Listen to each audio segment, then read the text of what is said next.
question. Quel est le tour que vous présentez en premier à des amis et pourquoi?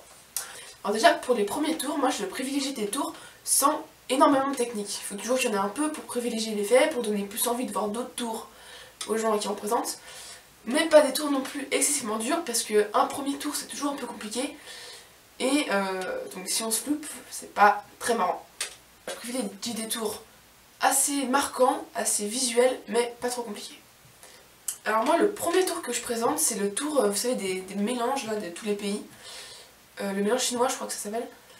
Pourquoi ce tour? Parce que c'est un tour vraiment, je trouve très impressionnant. J'ai trouvé un petit boniment autour avec tout ce qui est jeu invisible, etc.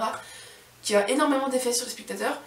Et à chaque fois après ces tours, j'ai tout le temps plein d'autres demandes de tours et vraiment ça a un effet super. Donc le mélange chinois avec un boniment, c'est bien mieux. Alors on passe tout de suite à la prochaine question. Quel est le tour que vous présenteriez en premier à des amis et pourquoi? Alors le tour que je présenterais le premier à mes amis, ça serait un tour avec un stylo et une gomme. Simplement le principe est de compter jusqu'à 3, je vous laisse regarder. 1, 2, 3. Et là bien sûr, le stylo disparaît, mais il disparaît pas vraiment parce que comme vous le voyez, il arrive sur l'oreille. C'est pas vraiment un tour de magie, c'est plutôt une petite blague à faire à vos amis, mais ça introduira le truc en se disant ah ouais c'est bizarre quand même, il nous a fait une blague, mais un petit tour de magie, ça provoquera un peu d'intrigation, ça se dit pas mais c'est pas grave, ils seront assez intrigués, et ça c'est vraiment un sentiment que j'aime donner à mes spectateurs avant de commencer vraiment des tours plus élaborés. Donc voilà, commencer vraiment avec des objets qu'on peut trouver tous les jours, je pense que vraiment c'est quelque chose de très fort pour son premier tour. Le premier tour, c'est une question assez complexe parce que je dirais que je n'ai pas un tour favori à présenter en premier que je fais à chaque fois. Enfin si, j'ai des tours favoris, mais souvent l'idée c'est vraiment de savoir si le spectateur va être apte, entre guillemets, à suivre les différents tours, est-ce qu'il va être participatif pour la suite de la présentation. De fait, je vais faire quelque chose de très visuel, un petit changement de couleur, une levée double avec une transformation de cartes, etc. Ou alors, peut-être plus dans l'esprit d'un tour, ce serait le bonto. Vous savez, le bonto, le truc avec les 3 cartes, là, 2 cartes noires, une carte rouge au milieu, et le spectateur doit suivre la rouge.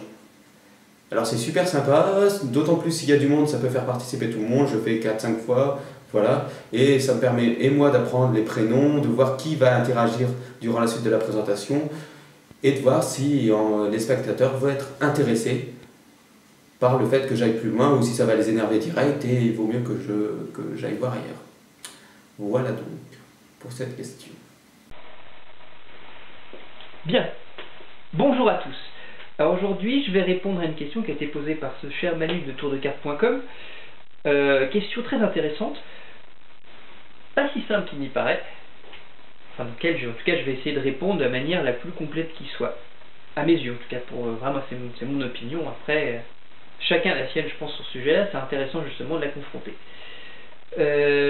L'idée c'était quel premier tour présentez-vous à un ami et pourquoi? Alors, ami, ça sous-entend qu'on vire tout ce qui est magie professionnelle, c'est-à-dire soirée privée, resto, tout ce que vous voulez, spectacle, non. Vous êtes un apéro, enfin moi en tout cas je le prends dans ce sens-là, vous êtes un apéro avec un pote qui n'a jamais vu de magie de votre part, ça c'est important aussi. Qui a peut-être jamais vu de magie en direct, en conditions réelles, qui a peut-être vu à la télé mais jamais en conditions réelles, et qui va vous demander, par exemple vous êtes à l'apéro, tiens est-ce que tu peux nous faire un tour chez tes magiciens, etc. Donc déjà vous avez toujours votre jeu de cartes sur vous, puisqu'on parle de cartomagie principalement ici, et qu'est-ce que je fais à partir de là? Moi il me semble que votre premier effet doit réunir 3 conditions, simple, direct, efficace. Bim, comme ça, c'est tout. Ça me paraît important.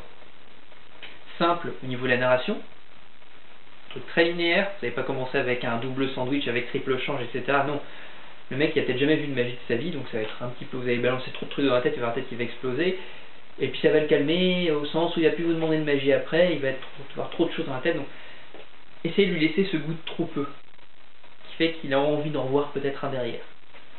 Direct, en tout cas pour la routine dont je vais vous parler après, un effet, c'est tout.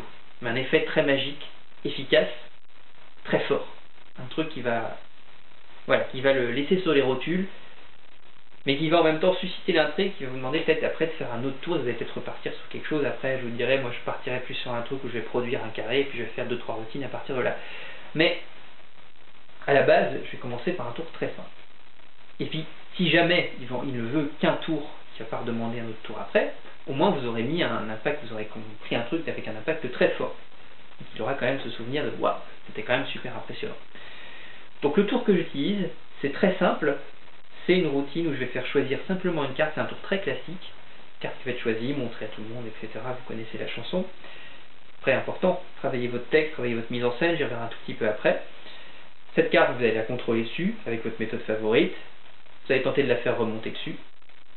Le V double, c'est pas la bonne, je retourne ma V double face en bas, clac, je tape la carte supérieure contre un vert par exemple, ce qui permet d'ajouter le son à l'impact visuel. J'ajoute impact visuel plus impact sonore, clac, je frappe contre un verre la carte, je la retourne, boum, et c'est changé en carte choisie. Clac, fini. Donc plusieurs choses pour ça. Travaillez votre mise en scène et votre texte. C'est important parce que je vous ai dit ça de manière basique pour que vous ayez une idée du déroulement, on va dire technique, plus qu'autre chose. Mais travaillez votre mise en scène. C'est le premier tour. Le mec qui est en face de vous n'a peut-être jamais vu de magie de sa vie. Feignez la maladresse. Important. Moi, quand je fais un étalement sur la table, un ruban, je vais le faire de manière un peu maladroite. Pourquoi pas face en l'air, comme ça le spectateur, il n'a pas l'habitude de voir choisir à la télévision une carte face en l'air. Faites choisir votre carte face en l'air. On s'en fout. Jouez, voilà, ne faites pas 15 000 fioritures. Ne faites pas de fioritures d'ailleurs tout court. Parce que moi je suis pas un très bon défenseur de la fioriture, bien au contraire. Je pense à trouver que la fioriture ça fait plus de mal à la magie qu'autre chose, même si je trouve ça super intéressant en tant qu'exercice de jonglage. Je trouve ça super beau, je trouve ça super fort, ça m'impressionne énormément et pour moi ça n'a pas beaucoup sa place dans la magie, encore moins pour un tour d'entrée. Parce que là vous allez leur démontrer que vous avez une adresse folle. Et voilà, l'effet que vous allez leur montrer à côté va faire un petit peu peine à voir. Donc, en tout cas, ils vont se dire, bah, s'il est capable de faire la fioriture de malade qu'il m'a fait avant, il peut, pourquoi pas, à une vitesse extrême, changer une carte comme ça. Donc non, feignez que vous êtes maladroit. Écrivez votre structure. Votre tour est extrêmement simple, c'est pas très compliqué, mais travaillez votre mise en scène. Jouez sur le son, comme je vous ai dit. Combinez, ça c'est un concept de Mini du Vivier, additionnez l'impact visuel de la transformation avec un impact sonore. Clac, je tape sur le verre, par exemple quand je suis en apéro, il y a des verres remplis, on entend le tintement du verre, je vais taper la carte contre, clac, je mets les deux impacts ensemble et ça me donne un impact beaucoup plus fort. Donc voilà, je pourrais en dire des tonnes et des tonnes, mais je vais vous faire très rapidement. Si vous avez une chose à retenir, me semble-t-il, ou en tout cas pour moi, qu'il y a une chose à retenir pour le tour d'entrée, simple, direct, efficace. De manière à laisser un goût de trop peu, à susciter la curiosité, mais en même temps, si jamais on ne vous redemande pas de tour, de laisser dans l'esprit des gens quelque chose de très magique. Montrez, c'est important ça, montrez un tour de magie à vos spectateurs, montrez de la magie, racontez une histoire. Ne faites pas de la technique technicienne, ne montrez pas un puzzle, une énigme à vos spectateurs. Écrivez quelque chose, écrivez une histoire, transmettez quelque chose. Voilà, je vous remercie beaucoup, j'espère que cette réponse vous aura plu, et je vous souhaite une très bonne journée. J'espère que vous avez bien aimé cette vidéo, donc si vous voulez vous-même participer à ce projet, n'hésitez pas à cliquer sur la petite icône à droite pour être redirigé vers mon site.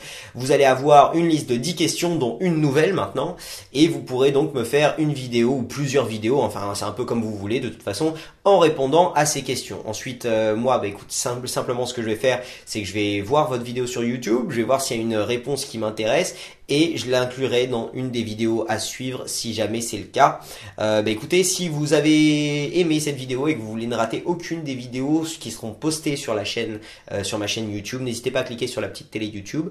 Et si vous voulez soutenir tourdecarte.com, n'hésitez pas à cliquer sur la dernière icône avec le logo du site. Vous pourrez vous abonner sur le site pour un minimum de 20 € par mois en gros. Et puis écoutez, voilà, c'est ça qui m'aide vraiment à pouvoir continuer toutes ces vidéos. Donc je remercie vraiment tous ceux qui le font. Et écoutez, je vous dis en tout cas à mercredi prochain pour une nouvelle vidéo. Salut!